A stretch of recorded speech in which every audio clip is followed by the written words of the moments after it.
Hey, everybody, and welcome to the third episode of Ohio City TV, the official live stream from Ohio City. Um, I just want to mention real quick we have a different intro screen, and that is the picture off to the side is a piece of artwork done by Mike Kaplan over at the Glass Bubble Project here in Ohio City. Thank you, Mike, for sharing that with us. And if you guys aren't familiar with it, you should definitely check out the Bubble Project. They've got some really great stuff. So as always, we are your hosts. Oh, it would help if I showed you guys our pictures, huh? All right, there we are. I'm Chad Biggers. It's nice to see you guys all. And I'm Whitney Long Jones, the Community Engagement Organizer for Ohio City Inc. So how are you doing today, Whitney? I'm good. I mean, I think the weather's a little bit confused. Yeah. So, snow and 70 degrees just last week. I don't know what's going on, but it's in line with everything else. So, making it day by day. Yeah. It's positive. It's rough. It's cold. I've taken a lot less walks today than usual because it's so cold. It's nice and windy down here.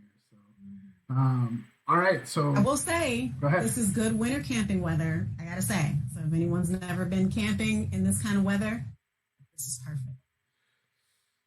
Yeah, I'm gonna have to disagree. I'm gonna have to disagree on that one, but okay. And that's okay. Everyone to each his own. Absolutely. So I'm really excited today. We've got a really great project. For those of you who tuned in last week, you got to hear from Karen Desitel about the amazing IOB project that her and a couple other residents in the neighborhood had been working on to get food provided for some frontline healthcare workers. Today, we have another great IOB project. And so I think we should just go ahead and jump right into that, right? Yes. All right, let's go ahead and do that then. We have on the line with us Malaz Elgemiaby and Angelo Trivisonno, and one person that also contributed a lot to making this initiative successful is Brian Mallory. We're missing him today, but he's with us in spirit, and hopefully I don't offend anyone by saying that. That's coming from me. So he's with us in spirit, and we're going to let Angelo and Malaz talk a little bit about their project.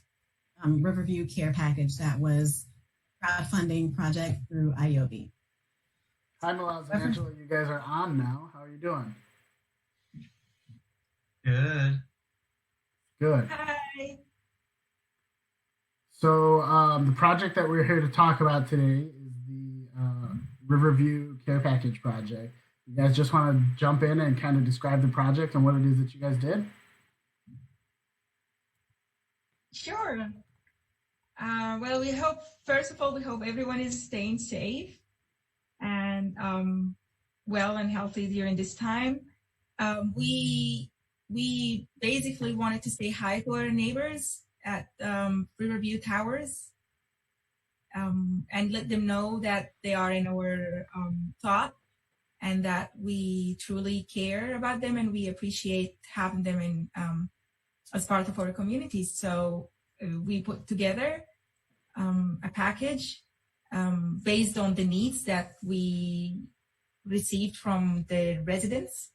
And Brian, who's not with us today, provided us with sort of an insight about what do the residents needed during this time. And based on that, we went and prepared 3 kind of kits, a food kit that has non-perishable items and like canned vegetables and meat and breakfast and lunch, kind of like snacks materials, so food items. And then we also did hygiene kit that has disinfectant, bleach, soap, and gloves, as well as a fun kit, because we've heard that some of the residents are missing the interaction with being with other people and feeling maybe feeling a little bit lonely, like all of us during this time. So we added some artwork and some word search and puzzles and kind of like crosswords and coloring pages. That's awesome. Yeah. Yeah, it is. How many packages did you guys put together? We did 500 packages for the 500 residents. So there are 500 senior residents at Riverview Towers. That's phenomenal. Yeah, it is. Yeah. So, you got any questions, Whitney? I don't want to take all the airspace. Go ahead. I think this is amazing, and it really just shows how, in tough times, how residents come together and then they express themselves. Hi, Kareem. That's Malaz's son. I see him. Kareem helped in making the packages too. Did you help? Yeah? Did you like that? Yeah, okay. Oh, so now he's shy. A little bit camera. No, I just... Everyone. Say hi to everyone. Yeah? Do you miss me? Your school? Yeah? I just think it's really great when folks come together and can show how much they care about their community and show support. What were some of the needs that you were addressing? And you may have talked a little bit about this before, but as a community, you know, were there needs that even before COVID-19 arose and relationships that had been developed to make this initiative a success? Maybe you can help out, Angelo. Malaz talking to Kareem. Yeah, I mean, I just want to echo Malaz. You know, it's a care package, and care is the first word of that. You know, it was, you know, the items were important, but I think the thought was just as important, if not more. Kind of like what you said, you know, I think, are continuously trying to meet more of our neighbors and build, you know, new great relationships with as many neighbors as we can. Because that always makes a stronger neighborhood, stronger community. So, you know, there's no better time to do that now. Now is a really important time to make sure that people, especially who are isolated in their homes, know that someone is there thinking about them and trying to help, you know, however we can. That's part of the challenge too, is how can we help safely? You know, the quarantine and COVID make this challenging. You can't respond like how we might have in any other time. So, you know, it's challenging to put this all together, but, you know, major props to Malaz for, we blasted through so many barriers, so many problems. It was like Apollo 13, trying to figure out how to land this. And we did perfectly on time. We got all of the sets in the gloves right as all the CMHA employees were delivering all of them, all 500 of these bags down J Avenue over Riverview. So it was a great project. It was amazing that we got it all done in 4 days. It was amazing for all the people who donated money and really came through and made this go from 0 to 100% in like an unbelievably short amount of time. So the first phase, and I'm really excited that I get to say the first phase on IOB was only 4 days. Is that what you're saying? Yeah, it was less. Wow. We posted. Crazy fast. So we posted I posted the link to the IOB campaign on Thursday at 8 p.m. right before I was gonna go to sleep. And I posted on the High City Community Group, which is, I mean, thanks to everyone who runs that group, Paula, and everyone who's just awesome in the community. And by Friday afternoon, we had reached the target. That's amazing. It was, it blew my mind. We had to run and go buy everything on Friday before 4 o'clock. What was we knew it was gonna happen, you know? What was that timeline that you had originally expected? A week. A week, okay. I mean, yeah. And so you guys hit your goal really, really fast. What'd you do after that? How did the idea for phase 2 come about? And talk about phase 2, because we've only talked about the care package. I was going to say that. Talk about phase 2.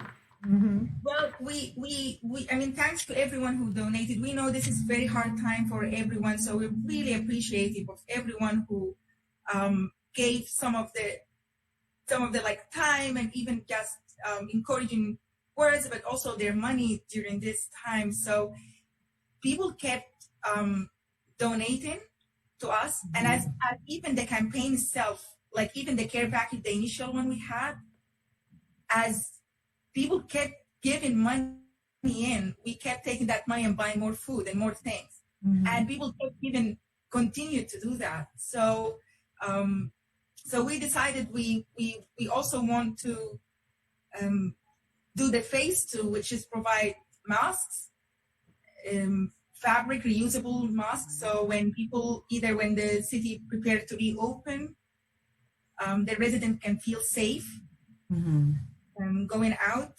Being a senior resident, you're at higher risk. And maybe small things like going to the supermarket and becomes kind of like a risk. So we wanted them to feel maybe slightly safer in their in the neighborhood, and to know that we also care about their safety and their well-being. So we reached out to local organizations, and good things, we teamed up with a super local organization that is actually right behind Riverview at the High City Farm, which is the refugee response. Yeah, they are really great over there. I'm really excited about that. Refugee response will be making the 500 masks. You mentioned the masks, so I just want to throw this out there. Quick little plug, interlude type thing. In the description for this video, we have a ton of links. In the last couple of episodes we've done, we've given a ton of updates, and they've been really kind of rapid fire. And we're not doing that quite as much anymore, but we're still putting them in the description. So in the description for this video, there's a ton of links and resources. I'm bringing that up now because one of those is a link to the CDC's guide or recommendations on masks, when to use them and how to use them. So I really recommend masks for anybody and everybody. I think it's really, really important. My wife and I keep a couple masks for each of us by the door, so as soon as we leave, we can grab one. When we come home, we can throw it right in the wash, and we've got another one the next time we leave. So I really recommend them, but it's important that you keep safe with them and use them appropriately. So check out that link as well as the others. So that's my quick little plug. I did want to get back to this phase 2 project. So phase 2, you hit your goal, yes? Yes. How quick did you hit your goal for phase 2? Just curious. I think we hit it pretty quickly. We tried to capitalize on the momentum and the attention that it was getting. It was, Malaz did a really great job pushing out a lot of updates through social media, through Instagram stories. It got picked up by one of the cable news channel, I think Channel 3. We recently had something by IdeaStream, I think WCPN. So that was able to bring some traffic to our IOB fundraising page. The thing that really helped propel us forward quickly was we qualified for a matching fund through IOB, which I think stands for In Our Backyard, IOBY. So we had a dollar for dollar match for most of our fundraising period. So, if someone donated $20, we got 40, which was great. And we were able to get almost all of our money doubled that we had raised. So that was incredibly helpful. And IOB was like a really easy platform to use. We're not getting any money from IOB for pitching it, but they were a really helpful platform for us to raise this money. And also, so it's tax deductible, but also so people know there's accountability behind where they're donating. Yeah, no, IOB is great. They're a national organization based out of New York, but they have local offices in select cities. So there's a Cleveland branch here where the young lady who manages that branch, Dawn Arrington, got to throw that out there because she's awesome. She's a community person. She has organizing experience, so she knows what it means to help build community. So that organization is all about building community, which I think is great. I do have a question. So, is there anything that community members can do at this point now that you're in phase 2? You're no longer taking donations at this point, right? Or are you? Okay. No, we're not taking money donation. But I also wanted to, before that, I wanted to really give a shout out to Patrick Kieran, who runs the Refugee Response, and wanted to point out that the masks we're getting from Refugee Response are being made by the refugees that are resettled by that organization in the neighborhood. Okay. So just so that the people know that the monies that they have donated is continuing to create this cycle of giving within the community, which is something that's very important to us. And so, and they themselves have their masks. They sell their masks. So if people want to still give money and they want to get masks, they could head to their Refugee Response and get and purchase masks from them. But for us, we've reached our goal in terms of money. We are now asking people if they would like to include their artwork or their messages or letters from the neighbors to each other. And we continue to receive that at my email, which is elmalaz.design@gmail.com, and maybe Chad can post that later. It's in the description already. Okay. So if you have artwork, if you're an artist, and or if you're a writer and you would like to write messages and letters from neighbors to neighbors, and you want us to include it in our package, which we're going to be delivering on the 19th of May. So if you have anything, please send it by the 15th. And if you want to include your name and anything about you as well, please send that to the email with your artwork or letters. And that's a really good opportunity for parents with small children to do something to help pass the time, or an activity that if parents are looking for more ideas, this is a good way to get involved. Absolutely. Kareem is drawing a couple of pictures, and we want to include them in the package too. So painting and letters, that just show the support of the community, kind of like towards each other. Awesome. It's wonderful. So I have my understanding, Malaz, is that you have another IOB project that is going on. You want to kind of talk about that really quickly too, and let people know. There's a link to it in the description so people can find out. But I want to make sure you get a chance to talk about that too. Oh yes, I mean I have an active IOB campaign right now to fund the conversion of a camper van into a mobile storytelling studio, where I want to go around the communities and listen to their stories and share them with the wider audience. So if you want to support us, please head to our IOB campaign, and we have a matching fund too.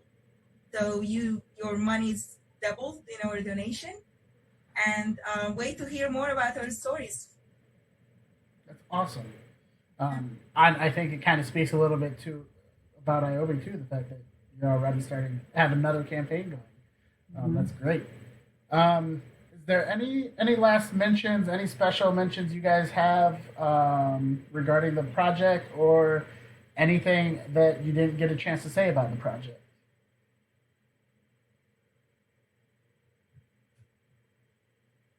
I want to mention Angelo. No, well, he's here. I'm sure he had a pretty big role in it. But I get a lot of credit for the project. But I think I'm just like the publicity. I'm like the Steve Jobs, but he's the Steve Wozniak. All right. Gotcha. So you're the face and he's the support. No, he's done an amazing job. Amazing throughout this project. Jessica, Angelo's wife, and then all the residents of J Avenue, who helped with packaging the 500 packages over 4 days, nonstop. And the residents of Riverview who were volunteering at the mobile food pantries and help delivering some of the packages to the residents. And the management TMHA as well, that did really amazingly in coordinating how the package can actually get delivered to the resident, making sure that even those who were not present at the time, they get the packages delivered to their door. And as well, also Ohio City Inc. we applied for your grant, and we yay! So and we want to encourage other people to kind of like, if you have a community project or if you have an idea, please do. And yeah, the J Avenue rocks. I moved to I moved to Ohio City last year because of the community. I've been working on the Riverview Community Center, and the residents helped, the Riverview resident helped in making that photography project. They were the one who helped in everything, putting up the pictures. I mean, it was a community effort, but I just fell in love with the community and the people here. So I'm so glad. Awesome. I got to give a shout out real quick to Dave's grocery store, because they really pulled through. It's not incredibly easy during a pandemic to order $2,500 worth of food. They were able to do it in a day, in one day. Nice. And also they had like 4 other people deliver it. So they brought just pallets, so many cans of food over to J Avenue. And here's my cat. Oh, look at your family. So big shout out to Dave's. We couldn't have done this care package without them being able to get that order real quick. Not many other grocery stores would have been able to do that like this. So it's good to have a community grocer in the It's a neighborhood. really quick turnaround. Absolutely. So it takes a team, it takes a village, it takes a community. And it's amazing that you were able to pull this off in such a short time period, considering everything that's going on. You know, we're strapped, we're stressed. People, like you mentioned earlier, social isolation is a really big thing, and that affects our mental health. So, and I think it's great that we all support each other. Thanks for doing this project. I agree. Well, thank you for everyone who did really show up, to like people who showed up to help in various ways. They made it happen. We were like just the vehicle at that moment. Gotcha. Everybody plays a part. Yes. And everybody's role is just as important as the next person. All right. Well, I think we're going to say goodbye to the two of you. For now. For now. I imagine we'll probably have you both back on at some point to talk about other projects that you will undoubtedly start. And so that way we can get our last couple of updates in, and then we can have everyone go about their day, all right? Thank you guys so much for coming. Thanks, Angelo. Thanks, Brian. Thanks. Thank you, Brian. Thank you. All right.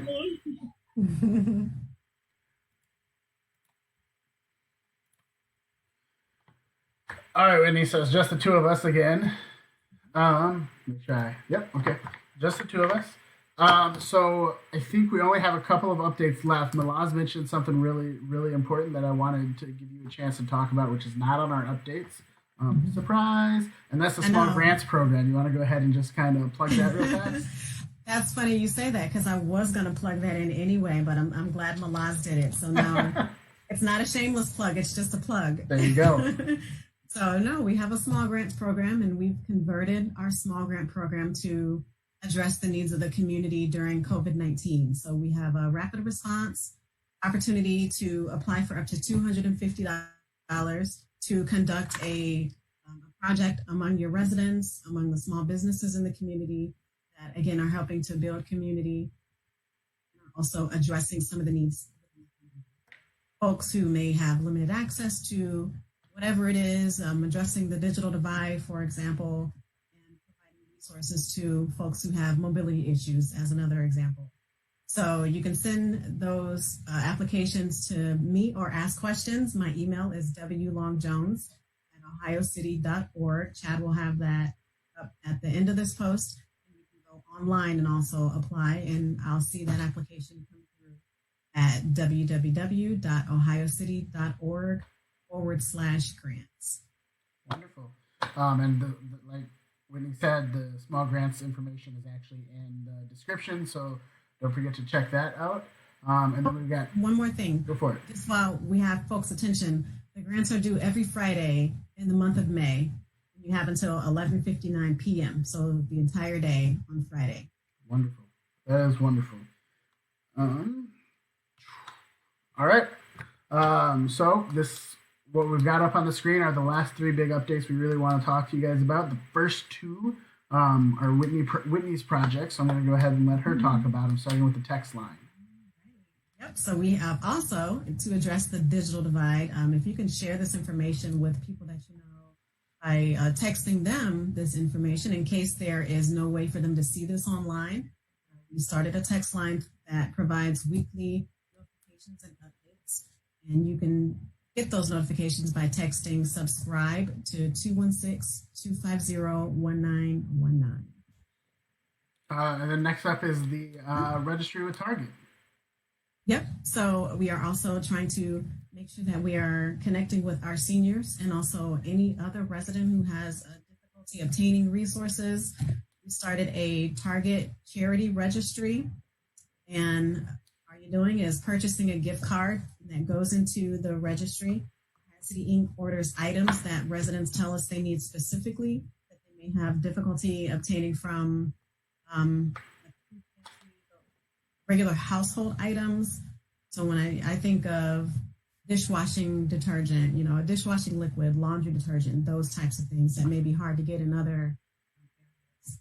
So the link is at the bottom. Purchase the gift card, it comes to us, and then we buy the items, order them from Target, and then they're delivered. So that also minimizes the amount of movement needed for folks to get those items. Wonderful. And then the last update we have is from is about the Ohio City TV art call. I just want to throw this out there because I know we have a lot of artists in a variety of different ways within the neighborhood. And so what we are trying to do is feature the talents and skills of our residents as much as we can on Ohio City TV.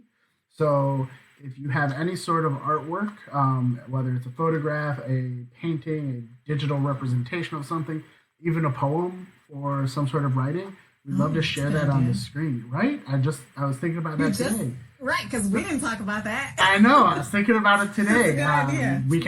We could put a poem up on the screen and give everyone a chance to read it. So we want to make sure that we get a chance to share those. So send those to info@ohiocity.org and put OHC-TV art in the subject line, and we will get those on there. And please include any title, social media handles, your name, all of that, because the other trick is we want to make sure that we give as much credit as we possibly can to the artists, such as Mike Kaplan at the Glass Bubble Project for his wonderful jellyfish lamp pretty cool. that we've got up. I absolutely love that. It's beautiful. It's gorgeous. That is all I have this week. You got anything else, Whitney? The last thing I will say is you can stay current on local COVID-19 resources by going to www.ohiocity.org/COVID-19. Wonderful. That's all I have. Yeah. That link is also in the description. We got everything there. If you have any ideas, questions, concerns, comments, thoughts about our broadcast or anything else, those can always be sent to info@ohiocity.org, and just make sure you put OHC-TV in the subject line so we can make sure we get that. But until next week, have a wonderful, wonderful week. Have a good weekend. Stay warm, stay healthy. Thanks, everyone. Bye.